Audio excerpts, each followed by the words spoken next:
अहो लाखाची गाडी 2 लाखाला विकून त्याचा फायदा होतोय त्याला समजतंय, पण तो मुद्दामून आढावा येतोय. हो पण असं नाही चालणार. तुम्ही त्याला फोन करा, रिक्वेस्ट करा, त्याला म्हणावं 5-10 हजार एक्स्ट्रा देतो. अहो मॅडम त्याच्याकडे पैशाची खाण आहे, 5-10 हजारांनी त्याला काही फरक पडत नाही. आणि जेव्हा शुभू माझ्याकडे बाईक विकायला आला होता तेव्हा मी त्याला सांगितलं होतं ही गाडी 50 हजाराला पण कोण घेणार नाही. पण जेव्हा त्या माणसाला मी ही गाडी दाखवली तर त्यानं डायरेक्ट खिशातनं बंडल काढला आणि लाखाची गड्डी माझ्या तोंडावर फेकली. हो मग जर तो इतका श्रीमंत आहे तर मग का नाही विकायची त्याला त्याची बाईक? हो तेच तर सांगालोय, तो माणूस बेभरोशाचा आहे. तुम्ही कितीही विनवणी केली ना तरी तो ऐकणार नाही. उलट त्याने मलाच दम दिलाय की त्याला या विषयावर मी परत फोन नाही करायचा म्हणून. कदाचित त्याने तुमचं नसेल ऐकलं, पण एकदा मी विनंती करून बघते ना, कदाचित माझं ऐकेल. मला ना त्या माणसाचं नाव आणि पत्ता द्या. अहो मॅडम ऐका माझं, तुम्ही नका जाऊ तिथं. तो माणूस लय उर्मट आहे. अहो त्याच्या घरी एखादा पाहुणा जरी गेला ना तरी तो नीट वागत नाही.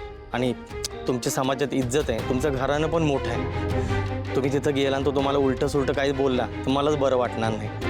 अहो दादा, जे प्रश्न नात्याचा असतो ना तेव्हा इज्जत अपमान सगळं काही बाजूला ठेवायचं असतं. हे बघा, तुम्ही मला त्याचं नाव आणि पत्ता काय तो सांगा, बाकी मी सगळं बघून घे. बरं ठीक आहे, मी देतो त्याचा पत्ता. त्याचं नाव किरणचंद्र आहे.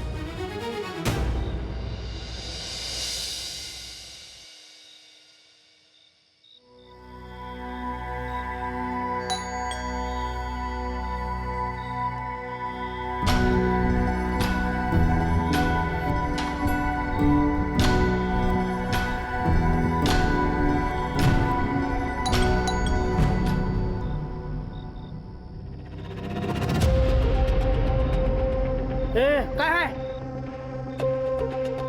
का बेल दाबून बोंबलतीये? मी श्रावणी. मला गॅरेजवाल्याने तुमचा पत्ता दिला.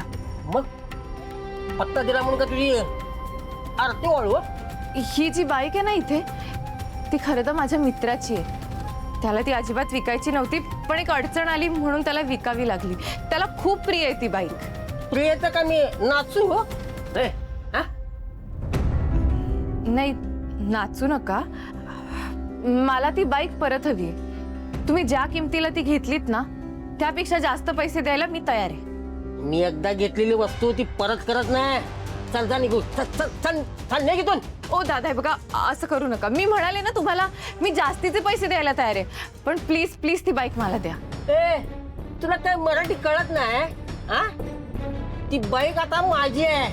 हा, आता ती इथंच राहणार. हा, तू जागा निघ इथून. हे बघा, मी डबल पैसे देते ना, 2 लाख रुपये देईन मी तुम्हाला, पण ती बाईक मला हवी आहे. 2 लाख नाही, 5 लाख लागतील. 5.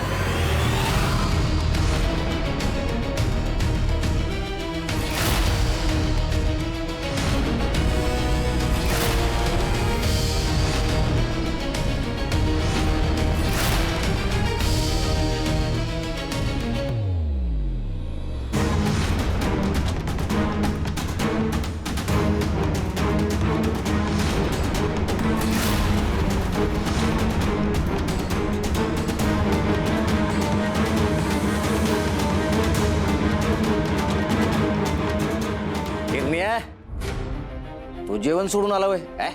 असं नाही करायचं. जा जा, पळ जा, जेवायला जा, जेवायला जा, जेवण कर. चल. घाडगे पाटील, तुम्ही इथे? आम्ही इकडं यो किरणे की नाही, किरण्या तो माझा भाऊ आहे.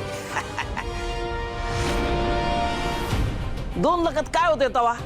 विश्वंभर साहेबांच्या पोरीच्या जिद्दीची किंमत एवढी कमी? 5 लाख. कसं आहे, तुझ्या बापानं आम्हाला राजकारणात आणण्याचा लई वेळा प्रयत्न केलेला आहे, पण बघ ना आज नियती कशी चालून आली ती. त्याची पोरगी आज इक्रम गाडगे पाटलाच्या दारात. नाही का? माझा राजकारणाशी काही संबंध नाही. मला फक्त ती बाईक हवी आहे. पण आमचा आहे ना राजकारणाशी संबंध. आमचा आहे राजकारणाशी संबंध. विश्वंभर राजे शिर्केची पोरगी आमच्या दारात येऊन पदर पसरते, यात जो आनंद आहे की नाही 2-5 लाखात नाहीये. बोल, देणार का 5 लाख? नाही का? तू कुठून देणार? तो शुभ एवढा कुठला श्रीमंत आहे नाही का? शुभूसाठी काहीही करू शकते मी. 5 काय 10 लाख सुद्धा मोजेन मी त्याच्यासाठी. अरे बाबो क्या बात आहे हा. मग यो समजा व्यवहार इथं बाहेर उभी राहून करणारस का तू? सांग की आमच्या घरात बघूया. तुझा जो बापाचा दुश्मन आहे की नाही त्याच्या घरात तुझी यायची डेअरिंग आहे की नाही बघूया. ऐका डेअरिंग.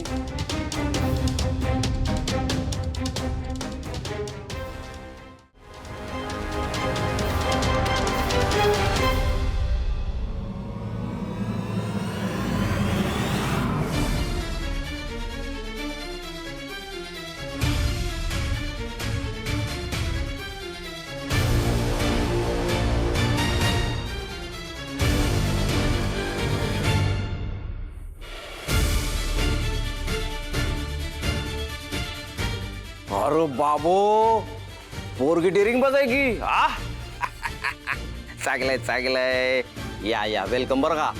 कसे तुमच्या वडिलांच्या दरबारात आम्हाला थारा नाही जागा नाही, पण आमचं तसं नाही.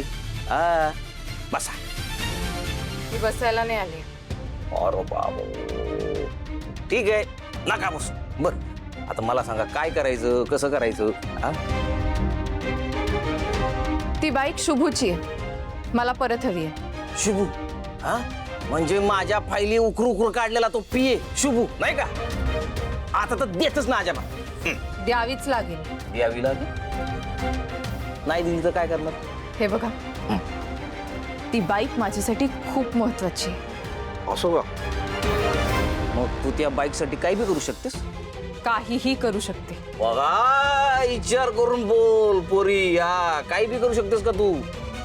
शुभूसाठी काय विचार करायचा आहे? जे बोलले ते बोलले, त्याच्यासाठी काही पण. आणि लक्षात ठेवा तुमची फाईल अजूनही आमच्याकडे आहे. त्या फायलीचं सांगू नको मला. फायली लय झालं फायली. हा आता यो इक्रम गाडगे पाटील अजिबात त्या फाईलला घाबरत नाही. आलं का ध्यानात? हा आता हे समजा नवीन आहे, नवीन व्यवहार आहे. हा 5 लाख द्यायचे आणि ती बाईक घेऊन जायची. संपला विषय. 5 लाख? तुमचा भाऊ 2 लाख म्हणाला होता आणि मी तेवढेच आणलेत. अगं तू मिनिस्टरची लेख आहे, तुला काय 3 लाख कमी आहेत का तवा? वस्त्यांमध्ये जाऊन ती 1-1 लाख रुपये चेक वाटते, लोकांची भाडी भरते. काय करते तू लोकांसाठी? हा हे बघा झालं गेलं सगळं विसरायला मी तयार आहे. तुम्ही सुद्धा विसरा. ती बाईक मला द्या आणि मी तुमची फाईल परत कधीच बाहेर काढणार नाही. हे त्या फाईलीचा काय साठायचं का मला? 5 लाख द्यायचे. हा ते कमी येत ना 3 लाख ते घेऊन यायचे. अगं तुझ्या बापाने लाडकी लेख योजना राबवली की नाही? एवढा मोठा भ्रष्टाचार केलेला आहे, त्यात 2-4 लाख उडवायचे आमच्यावर, टाकायचे आमच्याकडे. मग एक तर माझ्या बाबांबद्दल एक शब्दही बोलायचे नाही. माझे बाबा भ्रष्टाचारी नाहीयेत. लोकांचा त्यांच्यावर विश्वास आहे कारण ते प्रामाणिक आहेत. तुझा विश्वास किती कच्चा आहे ना तो आम्हाला ठाऊक आहे. चल माझ्याकडे आणखीन एक स्वस्त योजना आहे, सांगू का तुला मी? काय? तू आमचा अपमान केला की नाही हा? तो इसरायला आम्ही तयार आहोत, पण तू आमच्या मोर गुडगट टाकायचं आणि बाईकची भीक मागायची. तुमची हिम्मत कशी झाली असं बोलायची? तुमच्या डोळ्यात देखत ती बाईक घेऊन जाईन मी. अशी घेऊन जा बाई. काय वाटेल ते करीन, पण तुमचं हे घाणेरडं स्वप्न कधीच पूर्ण होऊ देणार नाही.